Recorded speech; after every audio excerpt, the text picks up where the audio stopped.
welcome to the Human Design Rave Festival 2025. Hello, everybody, and welcome to the Human Design Rave Festival 2025. We have a very interesting program and set of teachers, which is beyond the theory, because this year we really want to make it experiential for all of us as much as it can be done online. Of course, it can never replace the real deal, but here we have Peter on a very nice background in nature. Almost reminding us that we could be together in person in one, and with a very interesting offer he has this year. For we made the lectures kind of shorter, 45 minutes this time, and keeping kind of a rhythm. So, Peter, welcome, and would you like to tell us more about what it's all built into the program? Yeah, you bet. Thanks for having me and having this opportunity to share here. Yeah, so what's been really, probably the most fascinating thing for me in my experiment in the last year or two is just really diving into the mechanics of the Rave Mandala and and plus doing my own personal work and working with clients and students is starting to see as nine-centered beings that we're learning to take the good and the bad off things, the right and the wrong, the black and the white, all the polarities. We're starting to just live in a state of awareness as nine-centered beings. And so, but as we go through the Rave Mandala, we see and go out into our daily life, we see so much human experience, human problems and discord and misunderstanding and suffering and different things. And so where do, and then looking within, we tend to still see things as problems as until we realize it's not a problem anymore. Until we take the problem off things and realize this is a no-fault system when we live just in a state of awareness. So going through the Rave Mandala and seeing that so much of our experience is actually how we're meant to filter the program, how we're meant to filter, all the gates that we go through. You go through the gates and the lines, and you read the Rave I Ching throughout the year, and everything operates on a spectrum. It plays out this way to that way, and everything in between, and so even looking at specific examples, some of the names of the lines, the liar, or themes of like manipulation or censorship, or actually we're in the 26th gate right now. 26-4 is, I think, censorship. It's all built in. So I think bringing an awareness, looking at these things and understanding how to look at them can be really helpful to know that we're meant to filter the awareness field, or we're meant to filter the program through these, through this imprinting field.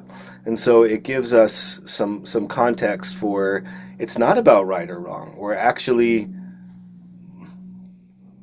living in this program. So kind of by how to look at that, the way to look at that, and understanding our experience within that, I personally have found to be helpful. So I want to share some of my ongoing exploration and experimentation with that, and also just how to look for that, how to see that, where to look for that can be helpful. So I hope that's not too general, but that's or I hope I made sense explaining all that.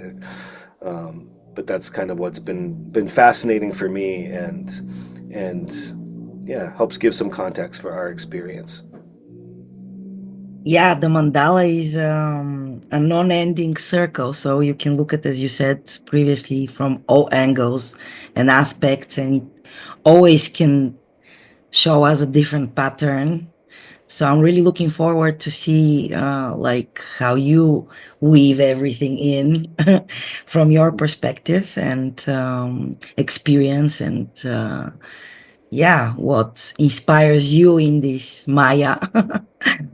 Yeah, there's the, part of the reason this idea came up recently was because um, I was originally asked to do a talk on kind of like human design and politics, and I thought, ooh, that's a little touchy for me. I don't know if I want to be that guy putting myself out there.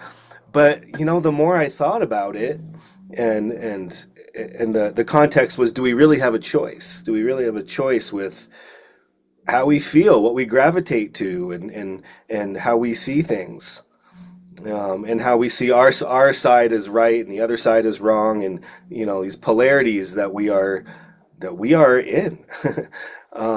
Do we have a choice, or are we helpless to that to some extent?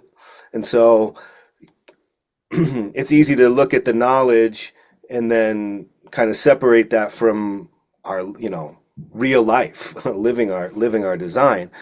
I can say, oh, it's all built into the program, and then go tell someone their perspective is wrong, or maybe just secretly think that they don't know what they're talking about, or we all it's all these things are really pretty hot and touchy right now in the world about you can agree with someone, but you find out they agree a little bit, think a little differently than you.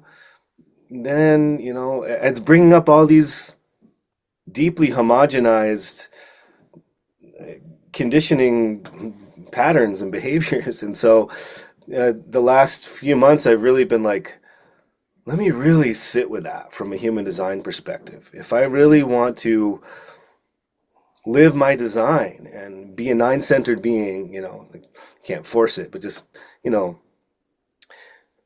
yeah, well, let me look at that. Let me self-reflect on that in myself.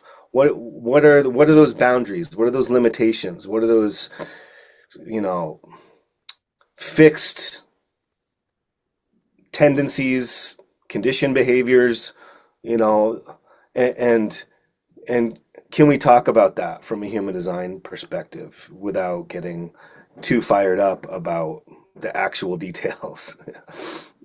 Because we all do see things differently, and we're meant to. So obviously that's why we're here. So that's getting into a little bit of the nitty gritty of what inspired me to want to share how it's all built in. Do we have a choice, or do we have our own fixed programming? And how does that work when we um, commune? Yeah, because the world is kind of splitting into right and wrong and those two polarities. And actually, this is a sign of changing times when the two polarities become really like strong. It's a sign for in cosmology for ending of one cycle and getting into a new one. So, and this is what really inspired me personally in human design was the concept of no moral, like really, Mhm. truly. And that is the original kind of Rauruhu frequency. Unlike, you know, other system bringing moral back, like doesn't feel so right anymore. Exactly. Okay, great. Thank you so much. And guys, this is really an interesting lecture not to miss. It's all built into the program. Let's look at that, shall we? Do you want to come? You're truly invited to join us on this journey at the Human Design Rave Festival 2025. See you soon. Human Design Rave Festival 2025. Get your ticket now.